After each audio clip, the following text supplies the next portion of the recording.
Hi everyone, ಎಲ್ರಿಗೂ share ಮಾಡ್ರಿ, ಅದೇ ತರ ಸಬ್ಸ್ಕ್ರೈಬ್ ಆಗಿ ಲೈಕ್ ಮಾಡ್ರಿ. ನೋಡ್ರಿ, KA ಡಿಪಾರ್ಟ್ಮೆಂಟ್ ನಡೆಸಿರುವಂತಹ ಎಲ್ಲ ಡಿಪಾರ್ಟ್ಮೆಂಟ್ ಕ್ವಶನ್ಸ್ ಗಳಾಗಿರ್ಬಹುದು ಅಥವಾ ಅದರ್ ಎಕ್ಸಾಮ್ಸ್ ಗಳು, ಪೊಲೀಸ್ ರಿಲೇಟೆಡ್ ಎಕ್ಸಾಮ್ಸ್ ಗಳಲ್ಲಿ ಕೇಳಿರುವಂತಹ ಕ್ವಶನ್ಸ್ ಗಳನ್ನ ನಾನು ಇವಾಗ ಕವರ್ ಮಾಡ್ಕೊಡ್ತೀನಿ. ಫಸ್ಟ್ ಕ್ವಶನ್ ನೋಡ್ರಿ, ತಾಳಗುಂದ ಶಾಸನವು ಕದಂಬರ ಮೂಲವನ್ನ ಅರ್ಥ ಮಾಡಿಕೊಳ್ಳಲು ಒಂದು ಪ್ರಮುಖ ಮೂಲವಾಗೈತೆ. ಒಂದು ಶಾಸನ ಅಂತಂದ್ ಹೇಳ್ತೀವಿ ತಾಳಗುಂದ ಶಾಸನ.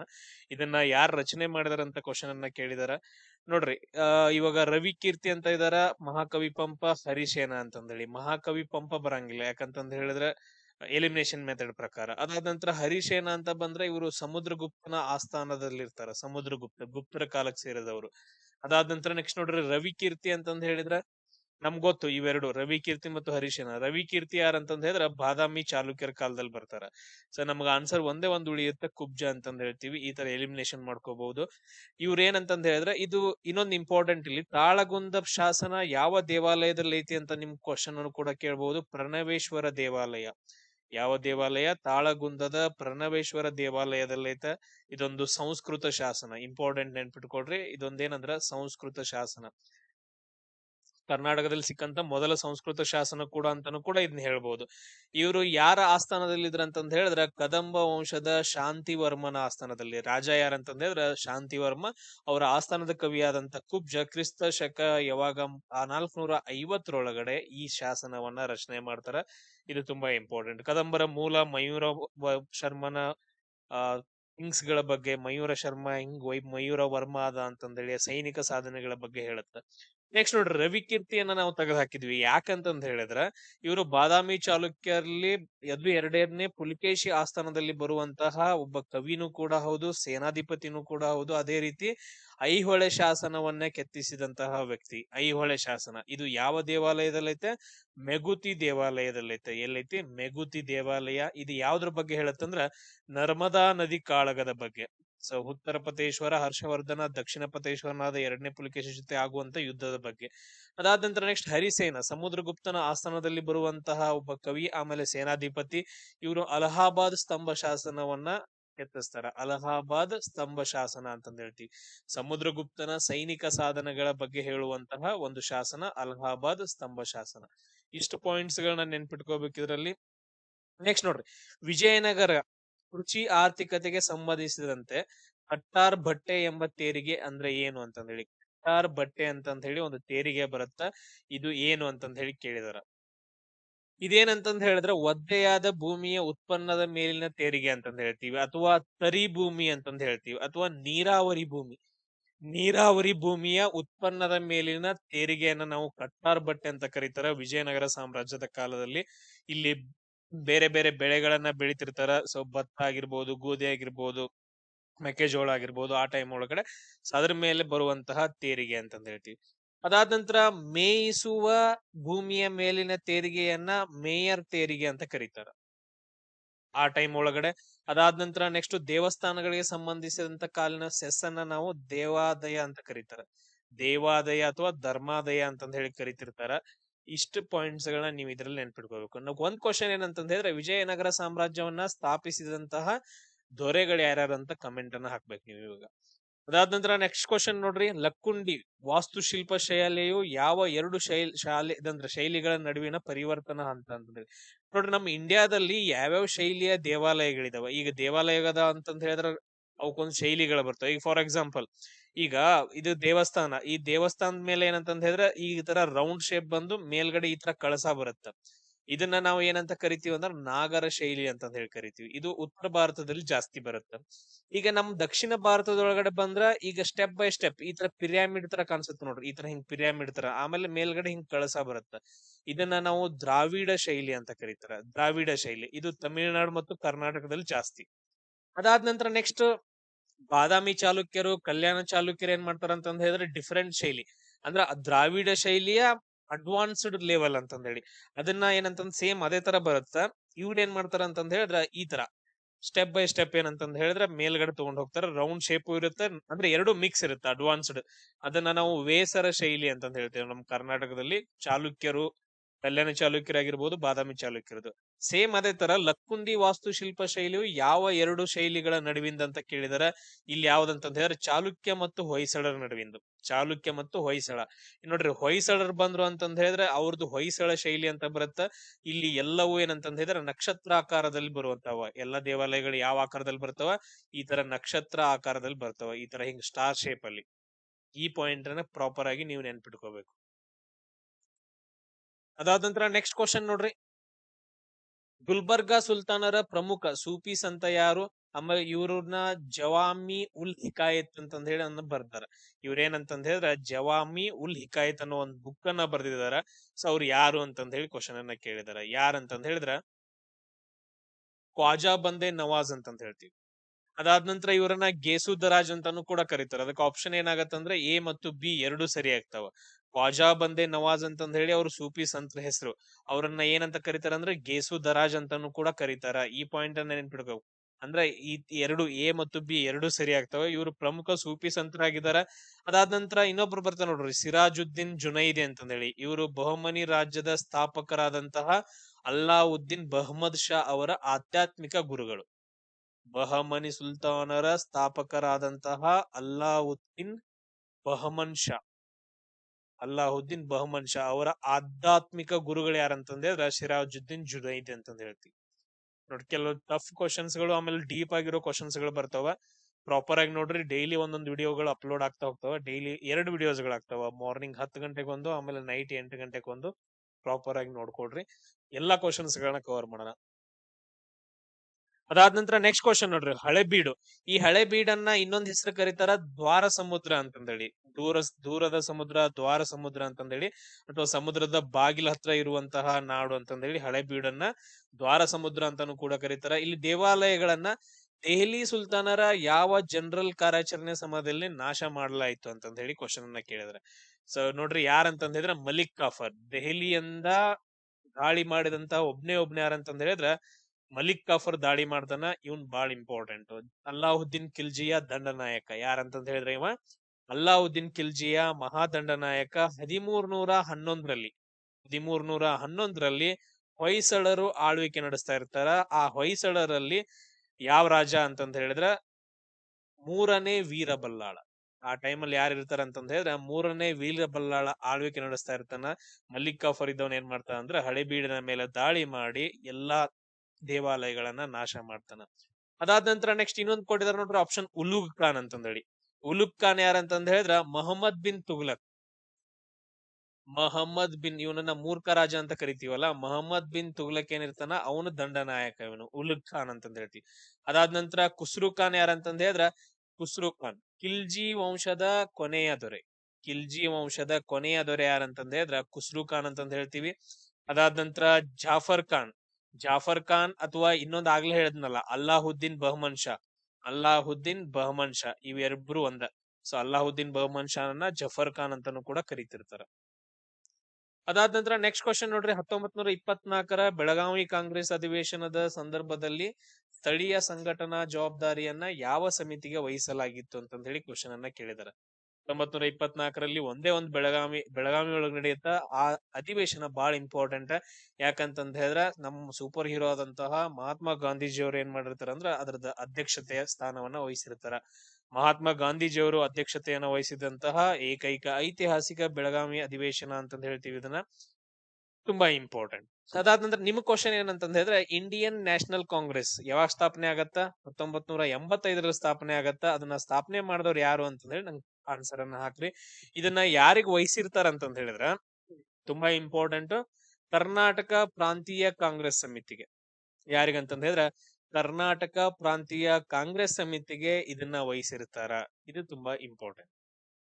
ಆಮೇಲೆ ಇನ್ನೊಂದು ಕ್ವಶನ್ ಕೇಳ್ಬೋದು ನಿಮ್ಗೆ, ಈಗ ಬೆಳಗಾವಿಯಲ್ಲಿ ಅಧಿವೇಶನ ನಡೆಯುತ್ತ, ಆ ಅಧಿವೇಶನ ನಡೆದ ಸ್ಥಳವನ್ನ ಏನಂತ ಕರೆದಾರ ಅಂತಂದ ಹೇಳಿ. ಅದನ್ನ ವಿಜಯನಗರ ಅಂತಂದ ಹೇಳಿ ಕರೆದಾರ. ನೋಡ್ರಿ, ಅಲ್ಲಿ ನಡೆದಂತಹ ಒಂದು ಪ್ರದೇಶದ ಹೆಸರನ್ನ ವಿಜಯನಗರ ಅಂತಂದ ಹೇಳಿ ಕರೆದಿದ್ದಾರ. ಆಮೇಲೆ ಸ್ವರಾಜ್ ಪಾರ್ಟಿ ಇದೊಂದ್ ಏನಂತಂದ ಹೇಳಿದ್ರೆ ಬಿಟ್ಬಿಡ್ರಿ, ಸ್ವರಾಜ್ ಪಾರ್ಟಿ. ಅದಾದ ನಂತರ ಅದ್ ಬರಂಗಿಲ್ಲ ಆನ್ಸರ್ಗಳು.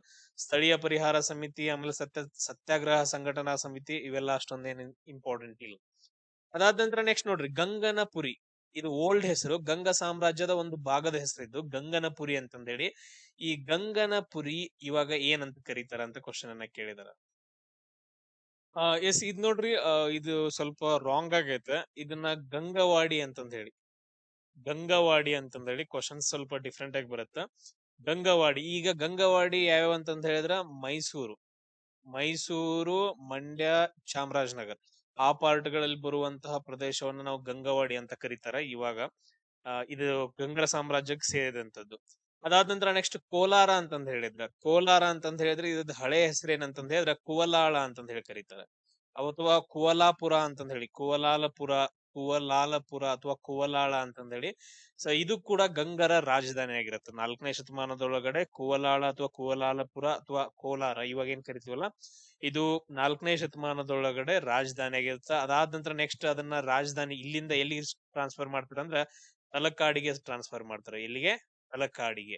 ಇಷ್ಟು ಪಾಯಿಂಟ್ ಅನ್ನ ನೋಡ್ಕೊಡ್ರಿ. ಆಮೇಲೆ ಗಂಗ ಸಾಮ್ರಾಜ್ಯದ ಸ್ಥಾಪಕ ಯಾರು ಅಂತಂದ ಹೇಳಿ ನನಗೊಂದು ಕಮೆಂಟ್ ಅನ್ನ ಹಾಕ್ರಿ. ನೋಡ್ರಿ, ನೆಕ್ಸ್ಟ್ 1897 ಬೆಂಕಿಯ ನಂತರ, 1897ಕ್ಕ ಮೈಸೂರು ಅರಮನೆಗೆ ಬೆಂಕಿ ಬಿದ್ದಿರತ್ತ. ಅದಾದ ನಂತರ ಮೈಸೂರಿನ ಅರಮನೆಯ ಪುನರ್ ನಿರ್ಮಾಣದ ವಾಸ್ತುಶಿಲ್ಪಿ ಯಾರು ಅಂತಂದೇಳಿ, 1897 ಮೈಸೂರು ಅರಮನೆ ಸುಟ್ಟು ಹೋಗುತ್ತೆ, ಅದನ್ನ ಪುನರ್ ನಿರ್ಮಾಣ ಮಾಡ್ತಾರೆ. ಅದ್ರ ವಾಸ್ತುಶಿಲ್ಪಿ ಯಾರಂತಂದ್ ಹೇಳಿದ್ರೆ ಹೆನ್ರಿ ಇರ್ವಿನ್ ಅಂತಂದ್ ಹೇಳ್ತೀವಿ. ಯಾರಂತಂದ್ ಹೇಳ್ತೀವಿ? Henry Irwin. ಇದು ಯಾವ ಶೈಲಿಯಲ್ಲಿ ಐತಂತಂದ್ ಕ್ವಶನ್ ಕೂಡ ಕೇಳಬಹುದು. ಇವಾಗ ಇದು ಯಾವ ಶೈಲಿಯಲ್ಲಿ ಐತಂತಂದ್ ಹೇಳಿದ್ರೆ ಇಂಡೋ ಸಾರ್ಸೆನಿಕ್ ಅಂತಂದೇಳಿ. ಯಾವ ಶೈಲಿ ಒಳಗಡೆ ಐತೆ? ಇಂಡೋ ಸಾರ್ಸೆನಿಕ್ ಶೈಲಿ ಒಳಗಡೆ ಐತೆ. ತುಂಬಾ ಡೀಪ್ ಆಗಿ ಕ್ವಶನ್ಸ್ ಗಳು ಬರ್ಬೋದು, ನೆನ್ಪಿಟ್ಕೊಡ್ರಿ. ಆಮೇಲೆ ಎಡ್ವರ್ಡ್ ಲುಟೆನ್ಸ್ ಅಂತ ಇದಾರಲ್ಲ, ಇವರು ನವದೆಹಲಿಯ ವಿನ್ಯಾಸಗಾರ. ಈಗ ನವದೆಹಲಿ ಐತಲ್ಲ, ಅದ್ರದ್ದು ವಿನ್ಯಾಸಗಾರ ಯಾರಂತಂದ್ ಹೇಳಿದ್ರೆ ಎಡ್ವರ್ಡ್ ಲುಟೆನ್ಸ್ ಅಂತಂದ್ ಕರಿತೀವಿ. ಅದಾದ ನಂತರ ನೆಕ್ಸ್ಟ್ ಲಾರ್ಡ್ ಕರ್ಜನ್. ನಿಮ್ಗೆಲ್ರಿಗೂ ಗೊತ್ತೈತೆ ಲಾರ್ಡ್ ಕರ್ಜನ್, ಇವರೊಬ್ರು ವೈಸ್ ರಾಯ್. 1905ರಲ್ಲಿ ಬಂಗಾಳದ ವಿಭಜನೆಯನ್ನ ಮಾಡ್ತಾರ. ಬಂಗಾಳದ ವಿಭಜನೆ ಅಂತಂದ್ ಹೇಳಿದ್ರೆ ಎಲ್ರಿಗೂ ಗೊತ್ತಿರ್ಬೇಕು. ಸಿಂಪಲ್ ಆಗಿ ಮತೀಯದ ಆಧಾರದ ಮೇಲೆ ಈ ಬಂಗಾಳದ ಪ್ರದೇಶವನ್ನ, ಇವಾಗಿರೋ ವೆಸ್ಟ್ ಬೆಂಗಾಲ್ ಆಗಿರ್ಬೋದು, ಅದಾದ ನಂತರ ನೆಕ್ಸ್ಟ್ ಇದು ಬಾಂಗ್ಲಾದೇಶ ಆಗಿರ್ಬೋದು, ಇದೆಲ್ಲ ಸೇರಿಸ್ಬಿಟ್ಟು 2 ಭಾಗವನ್ನ ಮಾಡ್ತಾರೆ. ಒಂದು ಭಾಗದಲ್ಲಿ ಪೂರ್ವದಲ್ಲಿ ಮುಸ್ಲಿಮ್ರು ಇರ್ಬೇಕು, ಅದಾದ ನಂತರ ಪಶ್ಚಿಮದಲ್ಲಿ ಹಿಂದೂಗಳು ಇರ್ಬೇಕು ಅಂತಂದ್ ಹೇಳಿ ಅವ್ರನ್ನ ಸಪರೇಟ್ ಮಾಡ್ತಾರೆ. ಇದನ್ನ ನಾವು ಬಂಗಾಳದ ವಿಭಜನೆ ಅಂತಂದ್ ಹೇಳಿ ಕರಿತೀವಿ. ಇದನ್ನ ಯಾವಾಗ ರದ್ದು ಮಾಡ್ತಾರ ಅಂದ್ರೆ 1911ರಲ್ಲಿ ಲಾರ್ಡ್ ಡಫ್ರಿನ್ ರದ್ದು ಮಾಡ್ತಾನ. ಯಾರು? ಲಾರ್ಡ್ ಡಫ್ರಿನ್. ಇಷ್ಟ ಪಾಯಿಂಟ್. ಅದಾದ ನಂತರ ಇವ್ರ ಕಾಲದಲ್ಲಿ ಪುರಾತತ್ವ ಇಲಾಖೆ ಸ್ಥಾಪನೆ ಆಗತ್ತ, ಆರ್ಕಿಯಾಲಜಿಕಲ್ ಡಿಪಾರ್ಟ್ಮೆಂಟ್ ಅಂತಂದ್ ಹೇಳ್ತೀವಿ, ಲಾರ್ಡ್ ಕರ್ಜನ್ ಟೈಮ್ ಅಲ್ಲಿ. ಆಮೇಲೆ ಯೂನಿವರ್ಸಿಟಿ ಆಕ್ಟ್ ಪಾಸ್ ಆಗತ್ತ. ಲಾರ್ಡ್ ಕರ್ಜನ್ ಟೈಮ್ ಅಲ್ಲಿ ಯೂನಿವರ್ಸಿಟಿ ಆಕ್ಟ್ ಕೂಡ ಪಾಸ್ ಆಗುತ್ತೆ. ಇಷ್ಟು ಪಾಯಿಂಟ್ ಗಳು ಲಾರ್ಡ್ ಕರ್ಜನ್ ಗೆ ಸಂಬಂಧಪಟ್ಟಿದ್ದು. ನೆಕ್ಸ್ಟ್ ನೋಡಿ, ಪಶ್ಚಿಮ ಘಟ್ಟಗಳ ಯಲ್ಲಾಪುರ ಅಂಕೋಲಾ ಪಟ್ಟಿಯು ಭೂ ವೈಜ್ಞಾನಿಕವಾಗಿ ಯಾವುದಕ್ಕೆ ಹೆಸರುವಾಸಿಯಾಗೈತೆ ಅಂತಂದೇಳಿ. ಯಲ್ಲಾಪುರ ಅಂಕೋಲಾ ಪ್ರದೇಶದ ಏನು ಭೂಪಟ್ಟಿ ಐತಲ್ಲ, ಅದು ಯಾವ್ದಕ್ಕ ಫೇಮಸ್ ಆಗೈತೆ ಅಂತಂದ್ ಹೇಳಿದ್ರ ಆರ್ಕಿಯನ್ ಮೆಟಾಮಾರ್ಫಿಕ್ ಸಂಕೀರ್ಣ ಅಂತಂದ್ ಹೇಳ್ತೀವಿ. ಆರ್ಕಿಯನ್ ಮೆಟಾಮಾರ್ಫಿಕ್ ಕಾಂಪ್ಲೆಕ್ಸ್ ಅಂತಂದ್ ಹೇಳ್ತೀವಿ. ಇದಕ್ಕೆ ಏನಂತಂದ್ ಹೇಳಿದ್ರೆ ತುಂಬಾ ಫೇಮಸ್ ಆಗೈತೆ. ಇದೇನ್ ಹಿಂಗಂದ್ರೆ ಏನ, ಈ ಪ್ರದೇಶ ಏನಂತಂದ್ ಹೇಳಿದ್ರೆ ಪ್ರಪಂಚದ ಅತ್ಯಂತ ಹಳೆಯ ಶಿಲಾ ರಚನೆಯನ್ನ ಹೊಂದೈತೆ. ಇದೇನಂತಂದ್ ಹೇಳಿದ್ರೆ ಅತ್ಯಂತ ಪ್ರಾಚೀನ ಅಂದ್ರೆ ಹಳೆಯ ಶಿಲಾ ರಚನೆಯನ್ನ ಹೊಂದೈತೆ. ಅದನ್ನ ನಾವು ಧಾರವಾಡ ಅಂತಂದ್ ಹೇಳ್ತೀವಿ. ಇವಾಗಿರೋ ಧಾರವಾಡ ಅಲ್ಲ, ಧಾರವಾಡ ಕ್ರಾಟನ್ ಅಂತಂದ್ ಹೇಳ್ತೀವಿ. ಧಾರವಾಡ ಕ್ರಾಟನ್ ಅಂತಂದ್ ಹೇಳ್ತೀವಿ. ಫಿಸಿಕ್ಸ್ ಇದು ಜಿಯೋಗ್ರಫಿಯಲ್ಲಿ ಬರುವಂತಹ ಒಂದು ಟಾಪಿಕ್. ಇದು ಬಹಳ ಇಂಪಾರ್ಟೆಂಟ್ ಆಗುತ್ತೆ. ಮೆಟಾಮಾರ್ಫಿಕ್ ಇದು ಥಿಂಗ್ಸ್ ಗಳಂತಂದ್ ಹೇಳಿ ಅಂದ್ರೆ ಯಾವ ತರ ರೂಪಾಂತರ ಶಿಲೆಗಳು ಹೆಂಗ ರಚನೆ ಆಗ್ತವೆ, ಅಗ್ನಿ ಶಿಲೆಗಳು. ಅದಾದ ನಂತರ ನೆಕ್ಸ್ಟ್ ರೂಪಾಂತರ ಶಿಲೆಗಳಾಗಿ ಹೆಂಗ್ ಕನ್ವರ್ಟ್ ಆಗಿದಾವ ಅಂತಂದ್ ಹೇಳಿ ಧಾರವಾಡ ಶೈಲಿಯ ಶಿಲೆಗಳು ಅಂತಂದ್ ಹೇಳ್ತೀವಿ. ಇದು ತುಂಬಾ ಇಂಪಾರ್ಟೆಂಟ್. ಅದಾದ ನಂತರ ನೆಕ್ಸ್ಟ್ ನೋಡ್ರಿ, ಮ್ಯಾಂಗನೀಸ್ ನಿಕ್ಷೇಪಗಳು. ಮ್ಯಾಂಗನೀಸ್ ನಿಕ್ಷೇಪಗಳು ಅಂತಂದ್ ಹೇಳಿ ಬರಂಗಿಲ್ಲ ಅಂತ ತೆಗೆದು ಹಾಕ್ಬಹುದು. ಅದಾದ ನಂತರ ಸುಣ್ಣದ ಕಲ್ಲಿನ ಪ್ರದೇಶಗಳನ್ನ ಕಾರ್ಸ್ಟ್ ಅಂತಂದ್ ಹೇಳಿ ಕರಿತೀವಿ. ಈಗ ನೋಡ್ರಿ, ಸುಣ್ಣದ ಕಲ್ಲಿನ ಸ್ಥಳಗಳೇನ್ ಕಂಡು ಬರ್ತಾವಲ್ಲ, ಅಲ್ಲಿರುವಂತಹ ಕಲ್ಲಿನ ರಚನೆಯನ್ನ ನಾವು ಕಾರ್ಸ್ಟ್ ಸ್ಥಳಾಕೃತಿ ಅಂತಂದ್ ಹೇಳಿ ಕರೀತಾರ. ಈ ಪಾಯಿಂಟ್ ಅನ್ನ ನೆನ್ಪಿಟ್ಕೋಬೇಕು, ಕಾರ್ಸ್ಟ್ ಅಂತಂದ್ ಹೇಳಿ. ಅದಾದ ನಂತರ ನೆಕ್ಸ್ಟ್ ಕ್ವಶನ್, ಕರ್ನಾಟಕದ ಯಾವ ನದಿ ಕಣಿವೆಯು ಅತಿ ಹೆಚ್ಚು ಡ್ರೈನೇಜ್ ಡೈನಸ್ಟಿಯನ್ನ ಹೊಂದೈತೆ ಅಂತಂದೇಳಿ, ಸಾರಿ ಡ್ರೈನೇಜ್ ಡೆನ್ಸಿಟಿಯನ್ನ ಹೊಂದೈತೆ, ಸಾಂದ್ರತೆಯನ್ನ ಹೊಂದೈತೆ. ಅಂದ್ರೆ ಯಾವ್ದಂತಂದ್ ಹೇಳಿದ್ರ ನೇತ್ರಾವತಿ ಅಂತಂದ್ ಹೇಳ್ತೀವಿ. ಪಶ್ಚಿಮ ಘಟ್ಟದ ಪಶ್ಚಿಮಕ್ಕೆ ಹರಿಯುವ ನದಿಗಳಲ್ಲಿ ಒಂದಾದಂತಹ ನೇತ್ರಾವತಿ ನದಿ ಅತಿ ಹೆಚ್ಚು ವಾರ್ಷಿಕ ಮಳೆಯ ಪ್ರದೇಶ ಆಗೈತೆ. ಅದಕ್ಕೋಸ್ಕರ ಅದು ತುಂಬಾ ಇಳಿಜಾರಾಗಿರೋದ್ರಿಂದ ಅತಿ ಹೆಚ್ಚು ನೀರು ಸಮುದ್ರಕ್ಕೆ ಹೋಗಿ ಸೇರುತ್ತೆ. ಅದನ್ನ ನಾವು ಡ್ರೈನೇಜ್ ಡೆನ್ಸಿಟಿ ಅಂತಂದ್ ಹೇಳ್ತೀವಿ. ಅತಿ ಹೆಚ್ಚು ನೀರು ಏನಂತಂದ್ರೆ ಅದು ಸಮುದ್ರವನ್ನ ಸೇರೋದು. ಅದಾದ ನಂತರ ನೆಕ್ಸ್ಟ್ ನೋಡ್ರಿ, ಶರಾವತಿ ನದಿಯ ಉಗಮ ಸ್ಥಾನ ಯಾವ್ದಂತಂದ್ ಹಾಕ್ರಿ. ಅದಾದ ನಂತರ ನೆಕ್ಸ್ಟ್ ಶರಾವತಿಗೆ ಏನಂತಂದ್ ಹೇಳಿದ್ರೆ ಒಂದು ಡ್ಯಾಮ್ ಬರುತ್ತ. ನೋಡ್ರಿ ಶರಾವತಿ ನದಿ ಎಲ್ಲಿ ಹುಟ್ಟುತ್ತ ಅಂತಂದ್ ಹೇಳಿದ್ರೆ ತೀರ್ಥಹಳ್ಳಿಯ ಅಂಬು ತೀರ್ಥದಲ್ಲಿ ಹುಟ್ಟುತ್ತ. ಅದಾದ ನಂತರ ನೆಕ್ಸ್ಟ್ ಇದು ಹೊನ್ನಾವರದ ಹತ್ರ ಅರಬ್ಬಿ ಸಮುದ್ರವನ್ನ ಹೋಗಿ ಸೇರುತ್ತ. Main only exam point of view. ಆಮೇಲೆ ಇದು ಜೋಗ ಜಲಪಾತವನ್ನ ಹೊಂದೈತೆ. ಅದಕ್ಕ ರಾಜಾ ರಾಣಿ ರೋರರ್ ರಾಕೆಟ್ ಅಂತಂದ್ ಹೇಳಿ 4 ಏನಂದ್ರ ಧರೆಗಳಿದಾವ, ಅಂದ್ರೆ ಮೇಲಿಂದ ಬೀಳೋದು. ಆಮೇಲೆ ಇದಕ್ಕ ಲಿಂಗನಮಕ್ಕಿ ಡ್ಯಾಮ್ ಅನ್ನ ಕಟ್ಟಿದಾರ. ಸೊ ಇದಕ್ಕೆ ಏನಂತಂದ್ರೆ ಲಿಂಗನಮಕ್ಕಿ ಡ್ಯಾಮ್ ಅನ್ನ ಕಟ್ಟಿದಾರೆ. ಆಮೇಲೆ ಕಾಳಿ ನದಿ ಇದು ಉತ್ತರ ಕನ್ನಡದ ಜೊಯ್ಡಾ ಹತ್ರ ಹುಟ್ಟುಕೊಳ್ಳುತ್ತ. ಅದಾದ ನಂತರ ಕಾರವಾರ ಹತ್ರ ಮೇನ್ ಇಂಪಾರ್ಟೆಂಟ್ ಕಾಳಿ ನದಿಯ ದಡದಲ್ಲಿ ಯಾವ ನಗರಗಳಿದಾವ ಅಂತಂದ್ ಹೇಳಿದ್ರೆ ಇಲ್ಲಿ ಶರಾವತಿ, ಇದು ಹೊನ್ನಾವರ. ಅದಾದ ನಂತರ ಇಲ್ಲಿ ಕಾರವಾರ. ಇದು ದಾಂಡೇಲಿ ರಿವರ್ ರಾಫ್ಟಿಂಗ್ ಅವೆಲ್ಲ ಹೆಸರುವಾಸಿ ಐತೆ. ಅದಕ್ಕ ಸೂಪರ್ ಡ್ಯಾಮ್ ಅನ್ನ ಕಟ್ಟಿದಾರ. ಯಾವ್ದಕ್ಕ? ಕಾಳಿ ನದಿಗೆ. ನೆಕ್ಸ್ಟ್ ಅಘನಾಶಿನಿ, ಇದು ಉತ್ತರ ಕನ್ನಡದ ಶಿರಸಾ ತಾಲೂಕಿನ ಹತ್ರ ಹುಟ್ಕೊಳ್ಳುತ್ತ. ಅದಾದ ನಂತರ ನೆಕ್ಸ್ಟ್ ನೆನ್ಪಿಟ್ಕೊಳ್ರಿ, ಇದು ಕೂಡ ಏನಂತಂದ್ ಹೇಳಿದ್ರ ಗೋಕರ್ಣದ ಹತ್ರ ಅಘನಾಶಿನಿ ನದಿ. ಅಲ್ಲಿ ಏನಂದ್ರ ಅರಬ್ಬಿ ಸಮುದ್ರವನ್ನ ಸೇರತ್ತ. ಇದಕ್ಕ ಉಂಚಳಿ ಜಲಪಾತ ಐತೆ. ಇಷ್ಟೇ ಕ್ವಶನ್ಸ್ ಗಳು ಬರ್ಬೋದು ಇದರಿಂದ. ಅದಾದ ನಂತರ ನೆಕ್ಸ್ಟ್ ನೋಡ್ರಿ, ನೆಕ್ಸ್ಟ್ ಕ್ವಶನ್ ಏನೈತೆ, ದಾಂಡೇಲಿ ಮತ್ತು ಔಷಿ ಹುಲಿ ಸಂರಕ್ಷಿತ ಪ್ರದೇಶವು ಯಾವ ವಿಶಿಷ್ಟ ಸಸ್ಯವರ್ಗದ ವಲಯವನ್ನ ಒಳಗೊಂಡೈತಿ ಅಂತಂದೇಳಿ. ಇಲ್ಲಿ ಸಸ್ಯವರ್ಗ ಯಾವ್ದು ಕಂಡು ಬರುತ್ತೆ? ಸಿಂಪಲ್ ಆಗಿ ಅರ್ಥ ಮಾಡ್ಕೋಬೇಕು. ನಮ್ಮ ಕರ್ನಾಟಕದೊಳಗಡೆ, ಈ ಪ್ರದೇಶದೊಳಗಡೆ ಕರ್ನಾಟಕದಲ್ಲಿ ಯಾವ ಸಸ್ಯ ವರ್ಗ ಕಂಡು ಬರುತ್ತೆ ಅಂತಂದೇಳಿ. ನಮ್ಮಲ್ಲಿ ಏನ್ ಕಂಟಿನ್ಯೂಸ್ ಆಗಿ ಮಳೆ ಆಗತ್ತಿತ್ತು ಅಂತಂದ್ ಹೇಳಿದ್ರೆ ನೋಡ್ರಿ, ಈ ಪ್ರದೇಶಗಳಲ್ಲಿ, ಆಮೇಲೆ ಅಂಡಮಾನ್ ನಿಕೋಬಾರ್, ಈ ಕಡೆ ಅಂಡಮಾನ್ ನಿಕೋಬಾರ್ ಮತ್ತು ಲಕ್ಷದ್ವೀಪ, ಈ ಪ್ರದೇಶಗಳಲ್ಲಿ ಕಂಟಿನ್ಯೂಸ್ ಆಗಿ, ಈ ಈಸ್ಟರ್ನ್ ರೀಜನ್ ಕಂಟಿನ್ಯೂಸ್ ಆಗಿ ಮಳೆ ಬರೋದ್ರಿಂದ ಅಲ್ಲಿ ನಿತ್ಯ ಹರಿದ್ವರ್ಣ ಕಾಡುಗಳು ಇರ್ತಾವ. ಉಷ್ಣವಲಯದ ನಿತ್ಯ ಹರಿದ್ವರ್ಣ ಕಾಡುಗಳು. ಯಾಕಂತಂದ್ ಹೇಳಿದ್ರೆ ಅಲ್ಲಿ ಕಂಟಿನ್ಯೂಸ್ ಆಗಿ ಮಳೆ ಆಗ್ತಿರುತ್ತೆ. ನಮ್ಮಲ್ಲೇ ಏನು ಅಷ್ಟೊಂದ್ ಮಳೆ ಆಗಂಗಿಲ್ಲ. ಮಳೆ ಆಗತ್ತೆ, ಬಟ್ ಅದ್ರ ಅತಿವೃಷ್ಟಿ ಆಗಂಗಿಲ್ಲ. ಅದಕ್ಕೋಸ್ಕರ ಇಲ್ಲಿ ಅರೆ ನಿತ್ಯ ಹರಿದ್ವರ್ಣ ಕಾಡುಗಳು ಬರ್ತಾವ. ಇವುಗಳನ್ನ ಒಂದೊಂದ್ ಟೈಮ್ ಎಲೆ ಉದುರುವ ಕಾಡುಗಳು ಅಂತಾನು ಕೂಡ ಕರಿತೀವಿ. ಅರೆ ನಿತ್ಯ ಹರಿದ್ವರ್ಣ ಕಾಡುಗಳು ಅಥವಾ ಎಲೆ ಉದುರುವ ಕಾಡುಗಳು ಅಂತಾನು ಕೂಡ ಕರಿತೀವಿ. ಅದಕ್ಕ ಅರ್ದ್ರ ಪರ್ಣಪಾತಿ ಅಂತಂದ್ ಹೇಳಿ.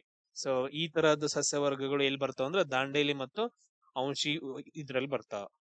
ಇದನ್ನ ನೆನ್ಪಿಟ್ಕೊಳ್ರಿ, ಅತಿ ಹೆಚ್ಚು ಮಳೆ ಬೀಳುವಲ್ಲಿ ನಿತ್ಯ ಹರಿದ್ವರ್ಣ ಕಾಡುಗಳು ಕಂಡು ಬರ್ತಾವ. ಅದಾದ ನಂತರ ಶೋಲಾ ಹುಲ್ಲುಗಾವಲು ಎಲ್ಲಿ ಕಂಡು ಬರುತ್ತೆ ಅಂತಂದ್ ಹೇಳಿದ್ರೆ, ಇದು ಎತ್ತರದ ಶಿಖರಗಳಲ್ಲಿ ಹೈಯೆಸ್ಟ್ ಅಂತ ಸ್ವಲ್ಪ ಬೆಟ್ಟಗಳು ಬರ್ತಾವಲ್ಲ, ಬೆಟ್ಟಗಳಲ್ಲಿ ಕಂಡು ಬರುವಂತ ಹುಲ್ಲುಗಾವಲು ಪ್ರದೇಶವನ್ನ ಶೋಲಾ ಹುಲ್ಲುಗಾವಲು ಅಂತಂದ್ ಹೇಳ್ತೀವಿ. ನಮ್ಮಲ್ಲೇ ಎಲ್ಲಿ ಬರುತ್ತೆ ಅಂತಂದ್ ಹೇಳಿದ್ರೆ ಚಿಕ್ಕಮಂಗ್ಳೂರು ಮತ್ತು ಕೊಡಗು ಕಡೆ. ಚಿಕ್ಕಮಂಗ್ಳೂರು ಮತ್ತು ಕೊಡಗುದಲ್ಲಿ ಕಂಡು ಬರುವಂತಹ ಹುಲ್ಲುಗಾವಲು ಪ್ರದೇಶವನ್ನ ಶೋಲಾ ಹುಲ್ಲುಗಾವಲು ಅಂತಂದ್ ಹೇಳಿ ಕರಿತೀವಿ. ಇದು ತುಂಬಾ ಡೀಪ್ ಆಗಿರುವಂತ ಡಿಸ್ಕಷನ್. ಅದಾದ ನಂತರ ನೆಕ್ಸ್ಟ್, ಮಳೆ ವಿತರಣೆಯ ಸಂದರ್ಭದಲ್ಲಿ ಕರ್ನಾಟಕದ ಯಾವ ಪ್ರದೇಶವು ಅತಿ ಕಡಿಮೆ ವ್ಯತ್ಯಾಸ ಗುಣಾಂಕವನ್ನ, ಕೋಯಿಫಿಷಿಯಂಟ್ ಆಫ್ ವೇರಿಯೇಷನ್ ಅನ್ನ ತೋರಿಸುತ್ತೆ ಅಂತಂದ್ ಹೇಳಿ. ನೋಡ್ರಿ, ಎಲ್ಲಿ ಅಂತಂದ್ ಹೇಳಿದ್ರೆ ಕರಾವಳಿ ಒಳಗಡೆ. ಯಾಕಂತಂದ್ ಹೇಳಿದ್ರೆ ಇಲ್ಲಿ ಮಳೆ ಸ್ಥಿರತೆಯನ್ನ ತೋರಿಸುವಂತಹ ಒಂದು ಅಂಕವನ್ನ ನಾವು ವ್ಯತ್ಯಾಸದ ಗುಣಾಂಕ ಅಂತ ಹೇಳಿ ಕರಿತೀವಿ. ಕರ್ನಾಟಕದ ಕರಾವಳಿ ಪ್ರದೇಶ ಪ್ರತಿ ವರ್ಷ ನೈಋತ್ಯ ಮಾನ್ಸೂನ್ ನಿಂದ ಅತ್ಯಂತ ಮತ್ತು ಸ್ಥಿರ ಮಳೆಯನ್ನ ಪಡೆಯೋದ್ರಿಂದ ಇಲ್ಲಿ ಮಳೆಯ ವ್ಯತ್ಯಾಸ ತುಂಬಾ ಕಡಿಮೆ ಇರುತ್ತೆ. ಗೊತ್ತಾಯ್ತಾ? ಕಂಟಿನ್ಯೂಸ್ ಆಗಿ ಮಳೆ ಆಗೋದ್ರಿಂದ ಆ ಪ್ರದೇಶಗಳಲ್ಲಿ ಮಳೆ ವ್ಯತ್ಯಾಸ ಅಷ್ಟೊಂದೇನ್ ಕಂಡು ಬರಂಗಿಲ್ಲ. ಅದಾದ ನಂತರ ನೆಕ್ಸ್ಟ್ ನೋಡ್ರಿ, ಅತಿ ಹೆಚ್ಚು ಮಳೆ ವ್ಯತ್ಯಾಸ ಎಲ್ಲಿ ಕಂಡು ಬರುತ್ತಂದ್ರ ಉತ್ತರ ಮೈದಾನ, ಅಂದ್ರೆ ಉತ್ತರ ಕರ್ನಾಟಕದ ಕಡೆಗೆ ಮಳೆ ಹೆಂಗಾಗತ್ತಂತ ಗೊತ್ತಾಗಂಗಿಲ್ಲ. ಭಾರಿ ವ್ಯತ್ಯಾಸ ಉಂಟಾಗತ್ತ ಇಲ್ಲಿ. ಅದಾದ ನಂತರ ನೆಕ್ಸ್ಟ್ ಇನ್ನೊಂದು ಕ್ವಶನ್ ಏನಂತಂದ ಹೇಳಿದ್ರೆ, ನಮ್ಮ ಕರ್ನಾಟಕದೊಳಗಡೆ ಅತಿ ಹೆಚ್ಚು ಮಳೆ ಪಡೆಯುವ ಪ್ರದೇಶ ಯಾವುದು? ಅದಾದ ನಂತರ ಅತಿ ಕಡಿಮೆ ಮಳೆ ಪ್ರದೇಶ ಯಾವುದು? ಅತಿ ಕಡಿಮೆ ಮಳೆಯನ್ನ ಪಡೆಯುವಂತ ಪ್ರದೇಶ ಯಾವುದು ಅನ್ನೋದನ್ನ ಕಮೆಂಟ್ಸ್ ಅನ್ನ ಹಾಕ್ರಿ. ನೆಕ್ಸ್ಟ್ ನೋಡ್ರಿ, ಲಿಂಗನಮಕ್ಕಿ ಆಣೆಕಟ್ಟಿನ ಜಲಾನಯನ ಪ್ರದೇಶವು ಮುಖ್ಯವಾಗಿ ಯಾವ ರೀತಿಯ ಅರಣ್ಯವನ್ನ ಹೊಂದೈತಿ ಅಂತಂದೇಳಿ. ಇಲ್ಲಿ ನೋಡ್ರಿ, ಲಿಂಗನಮಕ್ಕಿ ಡ್ಯಾಮ್ ಇರೋದ್ರಿಂದ ಅಲ್ಲಿ ಯಾವ ರೀತಿಯ ಇದೈತಿ. ಲಿಂಗನಮಕ್ಕಿ ಡ್ಯಾಮ್ ಯಾವ ನದಿಗೆ ಬರುತ್ತೆ? ಶರಾವತಿ ನದಿಗೆ. ನಾವು ಆಲ್ರೆಡಿ ಇವಾಗ ಡಿಸ್ಕಷನ್ ಮಾಡಿದೀವಿ. ಇಲ್ಲಿ ಜಲಾನಯನ ಪ್ರದೇಶ ಇರೋದ್ರಿಂದ, ಅದಾದ ನಂತರ ಈ ಪ್ರದೇಶ ಮಲೆನಾಡು ಆಗಿರೋದ್ರಿಂದ, ಇನ್ನೊಂದೇನದು ಮಲೆನಾಡು ಆಗಿರೋದ್ರಿಂದ ಈ ಪ್ರದೇಶದೊಳಗಡೆ ಯಾವ ತರದ್ ಬರ್ತಾವ ಅಂತಂದ್ರೆ ಮಾಯಿಸ್ಟ್ ಡೆಸಿಡ್ಯೂಸ್ ಅಂತ ಹೇಳ್ತೀವಿ. ಅರ್ಧ ಪರ್ಣಪಾತಿ. ನಾವು ಆಲ್ರೆಡಿ ಡಿಸ್ಕಷನ್ ಮಾಡಿದೀವಿ ನೋಡಿ, ತೇವಾಂಶ ಭರಿತ ಎಲೆ ಉದುರುವ ಕಾಡುಗಳು ಅಂತಂದೇಳಿ. ತೇವಾಂಶ ಭರಿತ ಎಲೆ ಉದುರುವ ಕಾಡುಗಳು, ಎಲೆ ಉದುರುವ ಕಾಡುಗಳು. ಕ್ಲಿಯರ್? ಅದಾದ ನಂತರ ನೆಕ್ಸ್ಟ್ ಕ್ವಶನ್ ನೋಡ್ರಿ, ತುಂಗಭದ್ರಾ ನದಿಯು ಯಾವ ಜಿಲ್ಲೆಯಲ್ಲಿ ಗಮನಾರ್ಹವಾಗಿ ಸರ್ಪ ಕಾವಿನ ಮಾದರಿಯನ್ನ ಹೊಂದೈತೆ? ಮಿಯಾಂಡ್ರಿಂಗ್ ಅಂತಂದ್ ಹೇಳ್ತೀವಿ. ಮಿಯಾಂಡ್ರಿಂಗ್ ಅಂತಂದ್ ಹೇಳಿದ್ರೆ ಈ ರೀತಿಯಾಗಿ. ಸೊ ಈಗ ನಿಮ್ ಕ್ವಶನ್ ಆಯ್ತಲ್ಲ, ಮಿಯಾಂಡ್ರ್ ಅಂತಂದ್ ಹೇಳಿದ್ರೆ ಈ ತರ ನೋಡ್ರಿ, ಒಂಥರ ಹಿಂಗ್ ಕರು ಬರುತ್ತ, ಕರು ಆಕಾರದಲ್ಲಿ. ಇದನ್ನ ನಾವು ಅಂಕು ಡೊಂಕಾಗಿ ಹರಿಯುವ ನದಿ ಅಂತಾನು ಕೂಡ ನದಿಯ ಭಾಗದಲ್ಲಿ ಅಂತಂದ್ ಹೇಳ್ತೀವಿ. ಇದು ಯಾವ ಪ್ರದೇಶದಲ್ಲಿ ಅಂತಂದ್ರೆ ಅದ್ರ ರಾಯಚೂರು ಭಾಗದಲ್ಲಿ ಇದು ಆಗುತ್ತೆ. ಇದು ಯಾವ ಭಾಗದಲ್ಲಿ? ರಾಯಚೂರು ಭಾಗದಲ್ಲಿ. ಈ ಪಾಯಿಂಟ್ ಅನ್ನ ನೆನ್ಪಿಟ್ಕೊಳ್ರಿ, ರಾಯಚೂರ್ ಹತ್ರ. ನೆಕ್ಸ್ಟ್ ಕ್ವಶನ್ ನೋಡ್ರಿ, ಇನ್ನೊಂದು ಕ್ವಶನ್ ಕೇಳ್ಬೋದು ನಿಮ್ಗೆ. ತುಂಗಾ ಮತ್ತು ಭದ್ರಾ ನದಿಗಳು ಬಂದು ಯಾವ ಪ್ರದೇಶದಲ್ಲಿ ಸೇರ್ತಾವ ಅಂತಂದೇಳಿ, ಯಾವ ಪ್ರದೇಶದೊಳಗಡೆ? ಕೂಡ್ಲಿ ಎಂಬ ಪ್ರದೇಶದೊಳಗಡೆ ಬಂದ್ ಸೇರ್ತಾವ. ಆಮೇಲೆ ನೆಕ್ಸ್ಟ್ ಇವು ತುಂಗಭದ್ರಾ ನದಿಯಾಗಿ ಹರಿತಾವ. ಆಮೇಲೆ ನೆಕ್ಸ್ಟ್ ಇದಕ್ಕೊಂದು ಡ್ಯಾಮ್ ಅನ್ನ ಕಟ್ತಾರ ಹೊಸಪೇಟೆ ಹತ್ರ. ಅದನ್ನ ನಾವು ಹೊಸಪೇಟೆ ಡ್ಯಾಮ್ ಅಂತಂದ್ ಹೇಳಿ ಕರಿತೀವಿ, ಅಥವಾ ಅದಕ್ಕೆ ಇನ್ನೊಂದ್ ಹೆಸರನ್ನ ಕರಿತೀವಿ ಪಂಪಸಾಗರ ಡ್ಯಾಮ್ ಅಂತಂದ್ ಹೇಳಿ. ಇನ್ನೊಂದ್ ಏನಂತ ಕರಿತೀವಿ ಅದನ್ನ? ಪಂಪಸಾಗರ ಡ್ಯಾಮ್ ಅಂತಾನು ಕೂಡ ಕರಿತೀವಿ. ನಿಮಗ ಕ್ವಶನ್ ಏನಂತಂದ್ ಹೇಳಿದ್ರೆ ಬಸವಸಾಗರ ಅಂತಂದ್ ಹೇಳ್ತೀವಲ್ಲ, ಬಸವಸಾಗರ ಡ್ಯಾಮ್ ಅಂತಂದ್ ಹೇಳಿ ಅದನ್ನ ಯಾವ್ದಕ್ ಕರಿತೀವಿ ಅನ್ನೋದನ್ನ ನೀವು ನಂಗೆ ಕಮೆಂಟ್ ಅನ್ನ ಹಾಕ್ಬೇಕು. ಅದೇ ರೀತಿಯಾಗಿ ನೆಕ್ಸ್ಟ್ ಕ್ವಶನ್ ನೋಡ್ರಿ, GSI ವರದಿಗಳ ಪ್ರಕಾರ ಚಿನ್ನಕ್ಕಾಗಿ ಅತಿ ಹೆಚ್ಚು ಭೂ ವೈಜ್ಞಾನಿಕ ಸಾಮರ್ಥ್ಯವನ್ನ ಹೊಂದಿರುವ ಜಿಲ್ಲೆ. ಅತಿ ಹೆಚ್ಚು ಚಿನ್ನ ಎಲ್ಲಿ ಸಿಗುತ್ತೆ? ಸಿಂಪಲ್ ಆಗಿ ಇವಾಗ ಹಟ್ಟಿ ಗಣಿಗಾರಿಕೆ ಒಳಗಡೆ. ಎಲ್ಲಿ? ಹಟ್ಟಿ ಅನ್ನೋ ಒಂದೇನಂತಂದ್ ಹೇಳಿದ್ರೆ ಏನ್ ಇದು ಐತಲ್ಲ ಪ್ರದೇಶ, ಅಲ್ಲಿ ಏನಂತಂದ್ ಹೇಳಿದ್ರೆ ಜಾಸ್ತಿ ಸಿಗುತ್ತ. ಕರೆಕ್ಟಾ? ಅತಿ ಹೆಚ್ಚು ಚಿನ್ನ ನಮ್ಮ ದೇಶದಲ್ಲಿ ಎಲ್ಲಿ ಸಿಗುತ್ತೆ ಅಂದ್ರೆ ಹಟ್ಟಿ ಗಣಿ ಒಳಗಡೆ ಸಿಗುತ್ತೆ. ಅದು ಟೋಟಲ್ ಆಗಿ ನಮ್ಮ ದೇಶದೊಳಗಡೆ. ಬಟ್ ಆದ್ರೆ ಇಲ್ಲಿ ಅತಿ ಹೆಚ್ಚು GSI ವರದಿ ಪ್ರಕಾರ ಅತಿ ಹೆಚ್ಚು ಸಾಮರ್ಥ್ಯವನ್ನು ಹೊಂದಿರೋ ಜಿಲ್ಲೆ ಯಾವ್ದಂತಂದ್ ಹೇಳಿದ್ರೆ ಚಿತ್ರದುರ್ಗ ಅಂತಂದ್ ಹೇಳ್ತೀವಿ. ಯಾವ ಜಿಲ್ಲೆ ಅಂತಂದ್ ಹೇಳ್ತೀವಿ? ಚಿತ್ರದುರ್ಗ ಜಿಲ್ಲೆ. ಇಲ್ಲಿ ಶಿಲಾಪದರುಗಳು ಬರೋದ್ರಿಂದ ಚಿತ್ರದುರ್ಗದ ಸಿಸ್ಟ್ ಅಂತಂದ್ ಹೇಳಿ ಒಂದು ಬೆಲ್ಟ್ ಬರುತ್ತೆ, ಸಿಸ್ಟ್ ಬೆಲ್ಟ್. ಈ ಶಿಸ್ಟ್ ಬೆಲ್ಟ್ ಒಳಗಡೆ ಏನಂದ್ರೆ ಅತಿ ಹೆಚ್ಚು ಚಿನ್ನದ ಅದಿರಿನ ಸೂಚನೆಗಳನ್ನ ಹೊಂದೈತಿ ಅಂತಂದ್ ಹೇಳಿ ಜಿಯೋಗ್ರಫಿಕಲ್ ಸರ್ವೆ ಆಫ್ ಇಂಡಿಯಾದವ್ರು ಏನ್ ಮಾಡಿದಾರೆ ಅಂತಂದ್ ಹೇಳಿದ್ರೆ ತಿಳಿಸಿದಾರ. ಇದು ತುಂಬಾ ಇಂಪಾರ್ಟೆಂಟ್. ಅದನ್ನ ನಾವು ಚಿತ್ರದುರ್ಗದ ಶಿಸ್ ಬೆಲ್ಟ್ ಅಂತಂದ್ ಹೇಳ್ತೀವಿ. ಶಿಸ್ಟ್ ಬೆಲ್ಟ್ ರೂಪಾಂತರ ಶಿಲೆಗಳ ಒಳಗಡೆ ಬರ್ತಾವ ಇವೆಲ್ಲ. ಅದಾದ ನಂತರ ನೆಕ್ಸ್ಟ್ ಕ್ವಶನ್ ನೋಡ್ರಿ, ಕರ್ನಾಟಕ ಜಿಲ್ಲಾ ಪಂಚಾಯತ್ ನಿಯಮಗಳ ಪ್ರಕಾರದ ಅಡಿಯಲ್ಲಿ ಪಕ್ಷಾಂತರಕ್ಕಾಗಿ ಸದಸ್ಯರ ಅನರ್ಹತೆಯನ್ನ ಯಾರು ನಿರ್ಧಾರ ಮಾಡ್ತಾರೋ ಅಂತಂದೇಳಿ. ಇದನ್ನ ಯಾರು ನಿರ್ಧಾರ ಮಾಡ್ತಾರ? ಸಿಂಪಲ್ ಆಗಿ ಪ್ರಾದೇಶಿಕ ಆಯುಕ್ತರು ನಿರ್ಧಾರ ಮಾಡ್ತಾರ. ಕರ್ನಾಟಕ ಪಂಚಾಯತ್ ರಾಜ್ ಕಾಯ್ದೆಯ ಅಡಿ ಒಳಗಡೆ ಪಂಚಾಯತಿ ಒಳಗಡೆ ಸ್ಥಳೀಯ ಸಂಸ್ಥೆಗಳು. ಸ್ಥಳೀಯ ಸಂಸ್ಥೆಗಳಂದ್ರೆ ಯಾವ್ಯಾವು? ಸ್ಥಳೀಯ ಸಂಸ್ಥೆಗಳು. ಸ್ಥಳೀಯ ಸಂಸ್ಥೆಗಳು ಅದ್ರಲ್ಲಿ ಯಾವ ಬರ್ತಾವ ಅಂತಂದ್ ಹೇಳಿದ್ರೆ ಇವಾಗ ನಿಮ್ಗ ಡಿಸ್ಟಿಕ್ ಇದು ಬರುತ್ತ ಪಂಚಾಯತಿ, ಜಿಲ್ಲಾ ಪಂಚಾಯತಿ, ತಾಲೂಕ್ ಪಂಚಾಯತಿ, ಅದಾದ ನಂತರ ಗ್ರಾಮ ಪಂಚಾಯತಿ. ಇವೆಲ್ಲ ಏನಂದ್ರೆ ಸ್ಥಳೀಯವಾಗಿ ಅಧಿಕಾರವನ್ನ ನಡೆಸುವಂತಹ ಥಿಂಗ್ಸ್ ಗಳು. ಅದಕ್ಕೋಸ್ಕರ ಸ್ಥಳೀಯ ಸರ್ಕಾರಗಳು ಅಂತಾನು ಕೂಡ ಕರಿತೀವಿ. ನೋಡ್ರಿ ಕ್ವಶನ್ ಏನಂತಂದ್ ಹೇಳಿದ್ರೆ ಸ್ಥಳೀಯ ಸರ್ಕಾರಗಳ ಪಿತಾಮಹ ಅಂತಂದ್ ಹೇಳಿ ಯಾರನ್ನ ಕರೀತಾರು ಅಂತಂದು ಕ್ವಶನ್ ನನಗೆ ನೀವು ಕಮೆಂಟ್ ಅನ್ನ ಹಾಕ್ಬೇಕು. ಇವುಗಳು ಚುನಾವಣೆ ನಡೆಯುತ್ತಲ್ಲ, ಇಲ್ಲಿ ಯಾರಾದ್ರೂ ಸದಸ್ಯರು ಅನರ್ಹತೆಯನ್ನ ಪಕ್ಷಾಂತರ ಕಾಯ್ದೆ ಒಂದಿದ್ರಿಂದ ಇನ್ನೊಂದಕ್ಕೆ ಏನಾದ್ರು ಚೇಂಜ್ ಆಗೋದು, ಏನಾದ್ರೂ ಅನರ್ಹತೆಯನ್ನ ಹೊಂದಿದಾಗ ಪಕ್ಷಾಂತರ ಆರೋಪದ ಮೇಲೆ ಅವ್ರ ಬಗ್ಗೆ ದೂರನ್ನ ಸಲ್ಲಿಸಿದಾಗ ಅದನ್ನ ಡಿಸೈಡ್ ಮಾಡೋರು ಯಾರಂತಂದ್ ಹೇಳಿದ್ರೆ ಪ್ರಾದೇಶಿಕ ಆಯುಕ್ತರು ಡಿಸೈಡ್ ಮಾಡ್ತಾರ. ಈ ಪಾಯಿಂಟ್ ಅನ್ನ ನೆನ್ಪಿಟ್ಕೋಬೇಕು. ಆಮೇಲೆ ರಾಜ್ಯ ಚುನಾವಣಾ ಆಯೋಗದವ್ರು ಏನ್ ಮಾಡ್ತಾರ? ಜಿಲ್ಲಾ ಪಂಚಾಯತ್ ಚುನಾವಣೆಗಳು, ತಾಲೂಕ್ ಪಂಚಾಯತ್ ಚುನಾವಣೆಗಳು ಮತ್ತು ಗ್ರಾಮ ಪಂಚಾಯತ್ ಚುನಾವಣೆಗಳನ್ನ ನೋಡ್ಕೊಳ್ಳುವಂತ ಅಧಿಕಾರ ಯಾವ್ದು ಅಂತಂದ್ರೆ ರಾಜ್ಯ ಚುನಾವಣಾ ಆಯೋಗದವ್ರದ್ದು. ಈಗ ವಿಧಾನಸಭಾ, ಆಮೇಲೆ ವಿಧಾನ ಪರಿಷತ್ ಆಗಿರ್ಬೋದು, ಲೋಕಸಭಾ, ಇದಾದ ನಂತರ ರಾಜ್ಯಸಭಾ, ಆಮೇಲೆ ಪ್ರೆಸಿಡೆಂಟ್ದು, ಆಮೇಲೆ ವೈಸ್ ಪ್ರೆಸಿಡೆಂಟ್ ಇಲೆಕ್ಷನ್, ಇವುಗಳನ್ನೆಲ್ಲ ಯಾರು ನೋಡ್ಕೋತಾರ ಅಂತಂದ್ರೆ ಇಲೆಕ್ಷನ್ ಕಮಿಷನ್ ಆಫ್ ಇಂಡಿಯಾದವ್ರು ನೋಡ್ಕೊಂತಾರ.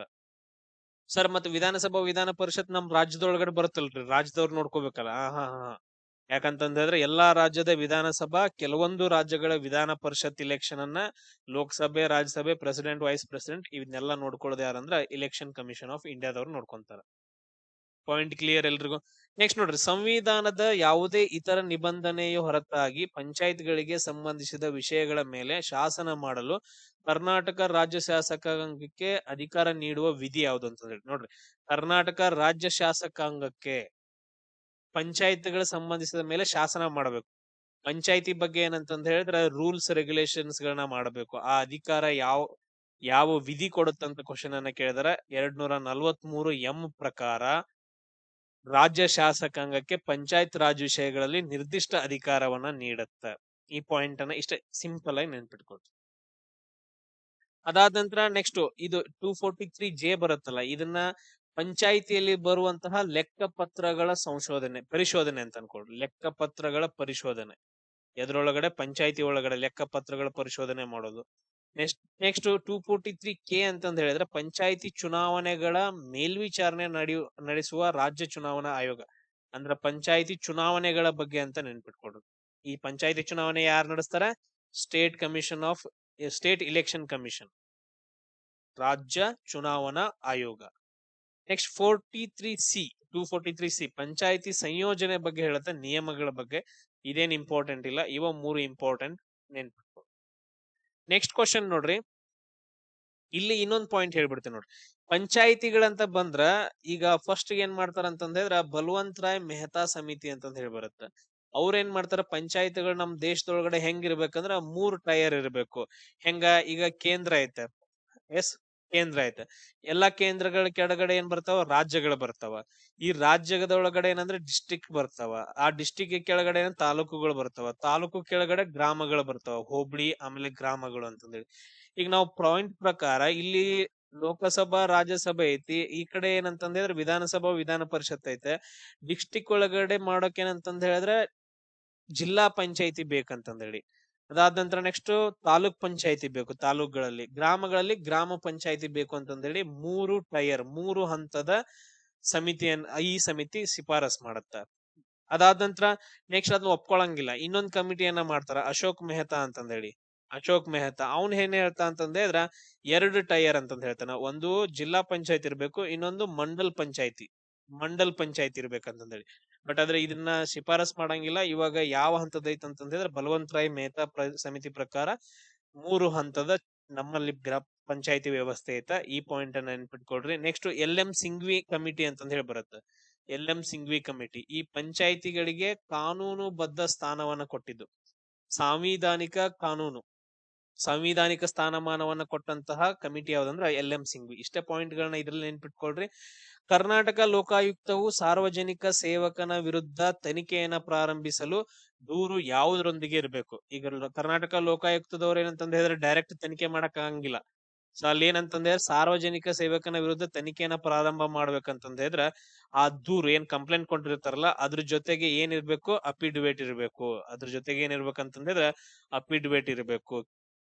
ಅದ್ರ ಜೊತೆಗೆ ಸತ್ಯಾಸತ್ಯತೆಯನ್ನ ಖಚಿತಪಡಿಸೋಕೆ ಕಾನೂನುಬದ್ಧವಾಗಿ ಪ್ರಮಾಣೀಕರಿಸಿದ ಅಫಿಡವಿಟ್ ಅನ್ನೋ ಒಂದು ಫೈಲ್ ಇರಬೇಕು. ಅವಾಗ ಏನಂತಂದ ಹೇಳಿದ್ರ ಕರ್ನಾಟಕ ಲೋಕಾಯುಕ್ತ ಏನ್ ಮಾಡತ್ತಂದ್ರ ಒಂದು ತನಿಖೆನ, ಒಂದು ಕೇಸನ್ನ ತನಿಖೆ ಮಾಡಕ್ ಸ್ಟಾರ್ಟ್ ಆಗುತ್ತೆ, ಇನ್ವೆಸ್ಟಿಗೇಷನ್ ಮಾಡಕ್ ಸ್ಟಾರ್ಟ್ ಮಾಡ್ತಾರ. ನೆಕ್ಸ್ಟ್ ನೋಡ್ರಿ, ಕರ್ನಾಟಕ ಸಾರ್ವಜನಿಕ ಸೇವೆಗಳ ಹಕ್ಕು ಕಾಯ್ದೆ ಪ್ರಕಾರ ವಿಳಂಬಕ್ಕಾಗಿ ಪ್ರತಿದಿನ ಎಷ್ಟು ಪರಿಹಾರ ನೀಡಬೇಕು. ಈ ಕರ್ನಾಟಕ ಸಾರ್ವಜನಿಕ ಸೇವೆಗಳ ಹಕ್ಕಿನ ಪ್ರಕಾರ ಇವಾಗ ಏನಂತಂದ್ರೆ ಯಾವ್ದಾದ್ರು ಸೇವೆಯನ್ನ ನೀಡುವಲ್ಲಿ ವಿಫಲ ಆಯ್ತು, ವಿಳಂಬ ಆಯ್ತು ಅಂತಂದ್ರೆ ಅವಾಗ ಎಷ್ಟ್ ನೀಡ್ಬೇಕಾಗತ್ತ, ಪ್ರತಿದಿನ 20 ರೂಪಾಯಿ ನೀಡ್ಬೇಕಾಗತ್ತ. ನೆಕ್ಸ್ಟ್ ನೋಡಿ, ಕರ್ನಾಟಕ ಭೂ ಕಂದಾಯ ಕಾಯ್ದೆಯ ಸೆಕ್ಷನ್ 108 ಪ್ರಕಾರ ಭೂಮಿಯನ್ನ ಪ್ರವೇಶಿಸುವ ಮತ್ತು ಸಮೀಕ್ಷೆ ಮಾಡುವ ಅಧಿಕಾರದ ಬಗ್ಗೆ ತಿಳಿಸುತ್ತೆ. ಇದನ್ನ ನಿಯೋಜಿಸುವ ಅಧಿಕಾರ ಯಾರಿಗೈತೆ ಅಂತಂದ ಹೇಳಿ ಕ್ವಶನ್ ಕೇಳಿದ್ರೆ ಯಾರಿಗೈತೆ, ಜಿಲ್ಲಾಧಿಕಾರಿಗೈತೆ. ಈ ನೋಡ್ರಿ, ಕರ್ನಾಟಕ ಭೂ ಕಂದಾಯ ಕಾಯ್ದೆ ಸೆಕ್ಷನ್ 108 ಪ್ರಕಾರ ಭೂ ಸಮೀಕ್ಷೆ ಮಾಡೋದಾಗಿರ್ಬೋದು ಅಥವಾ ತಪಾಸಣೆ ಮಾಡುವ ಅಧಿಕಾರ ಜಿಲ್ಲಾಧಿಕಾರಿಗಳಿಗೆ ಅಷ್ಟೇ ಇರುತ್ತೆ. ಅದಾದಂದ್ರೆ ಈ ಅಧಿಕಾರವನ್ನ ನಿರ್ವಹಿಸಲು ಅಗತ್ಯವಿದ್ದಾಗ, ಕೆಲಸದ ಒತ್ತಡ ಇದ್ದಾಗ ಅವ್ರ ಏನ್ ಮಾಡ್ತಾರ ಅಂತಂದ್ರೆ ಸಹಾಯಕ ಆಯುಕ್ತರಿಗೆ ನಿಯೋಜಿಸಬಹುದು, ನೀವು ಹೋಗಿ ಮಾಡ್ಕೊಂಬರ್ರಿ ಅಂತಂದೇಳಿ. ಬಟ್ ಅದ್ರ ಮೇನ್ ಯಾರಿಗಿದೆ, ಜಿಲ್ಲಾಧಿಕಾರಿಗೆ. Clear point.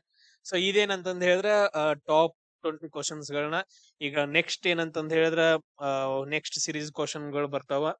ಸೊ ಎಲ್ರಿಗೂ ಶೇರ್ ಮಾಡ್ರಿ, ಸಬ್ಸ್ಕ್ರೈಬ್ ಆಗ್ರಿ. ಸೊ ಎಲ್ರಿಗೂ ಇಷ್ಟ ಆಗಿತ್ತು ಅಂತಂದ್ ಹೇಳಿದ್ರೆ ದಯವಿಟ್ಟು ಎಲ್ಲಾ ಗ್ರೂಪ್ಸ್ ಗಳಲ್ಲಿ ಶೇರ್ ಮಾಡಪ್ಪ.